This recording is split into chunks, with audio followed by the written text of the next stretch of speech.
አንድ ስልክ ኦሪጂናል መሆኑን ወይም ኮፒ መሆኑን መለየት የሚያስቸግራችሁ ከሆነ የስልኩን IMEI በመጠቀም እንዴት እንደምታውቁት ላሳያችሁ። በመጀመሪያ የስልኩን መልቀቂያ ቁጥር ወይም IMEI ለማግኘት በስልኩ መደወያ ላይ በመግባት የሚከተለውን ኮድ ትጫናላችሁ። ይህን ከተጫናችሁ በኋላ ባለ 15 አሃዝ ያለው መለያ ቁጥር ይመጣላችኋል። ይህን ቁጥር መዝግባችሁ ከያዛችሁ በኋላ በዛው ስልክ ወይም በሌላ ስልክ ብቻ በተመቻችሁ ጉግል ላይ በመግባት የሚከተሉትን ድረገጾች በመጠቀም የስልኩን ዝርዝር መረጃ ማግኘት ትችላላችሁ።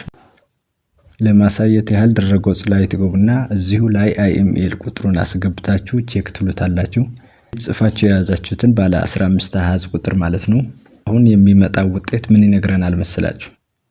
በድረገጽ ላይ የሚመጣው የስልኩ ሞዴል፣ የካምፓኒው ስምና የስልኩ ከለር ከእጃችሁ ጋር ያለው ስልክ ተመሳሳይ ወይም አንድ አይነት ከሆነ ስልኩ ኦሪጂናል ነው ማለት ነው። ነገር ግን መረጃው ማይገጥም ከሆነ ለምሳሌ በእጃችሁ ያለው ሳምሰንግ ሆኖ በድረገጹ ላይ ሌላ ስም ከመጣ ወይም ኢንቫሊድ IMEI ካላችሁ ስልኩ ኮፒ ነው ማለት ነው።